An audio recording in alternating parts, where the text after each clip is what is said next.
Olá!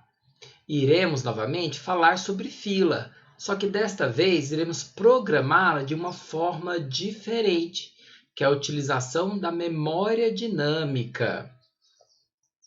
Bom, lembra-se do que é fila? Fila, ela possui como principal finalidade registrar a ordem de chegada dos elementos. Ou seja, ele tem uma estratégia de inserção e remoção em que o primeiro que chegou deve ser o primeiro a ser removido. Então, nós chamamos essa lógica de FIFO, que é o First In, First Out. Bom, então, nós aprendemos anteriormente a implementar a fila através de memória estática, ou seja, vetores.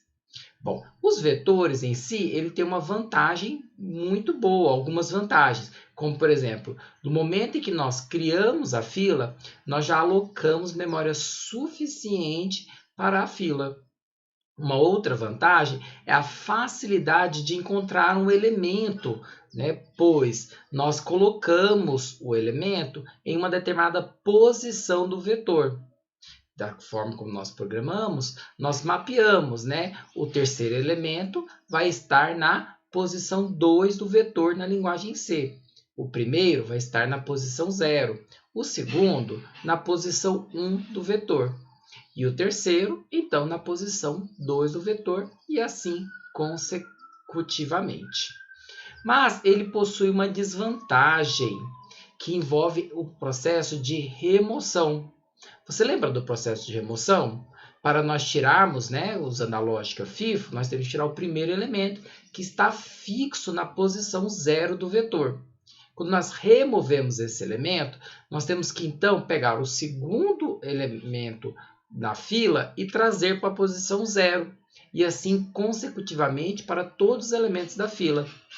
Ou seja, nós temos que transladar os elementos uma posição anterior. E qual é a consequência disso? A manipulação demasiada da memória do computador. E isso então acaba impactando na performance. Imagina se nossa fila tiver 100 mil elementos e nós removemos um. Nós teremos que trasladar 99.999 elementos. São muitas operações, concorda? Bom, e a outra desvantagem da forma de uso da memória com vetores, desculpa, a implementação da fila com vetores, né, é que os vetores, né, a sua memória é alocada no momento que criamos a variável do vetor. Logo, ela vai possuir tamanho fixo durante o tempo de execução.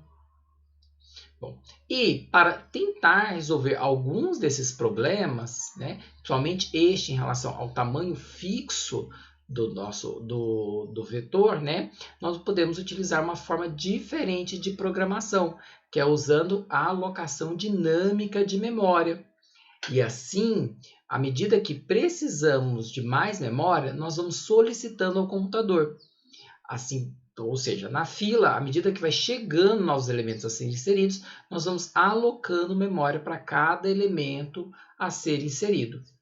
E a fila vai estar cheia quando não houver mais memória para alocar novos elementos. Vamos então aprender a programar a fila utilizando memória dinâmica? Bom, lembrando, quais são as operações básicas que nós aprendemos na fila?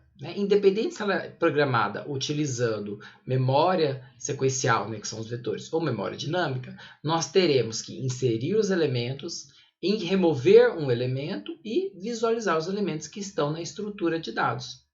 E nós temos algumas operações auxiliares, você se lembra?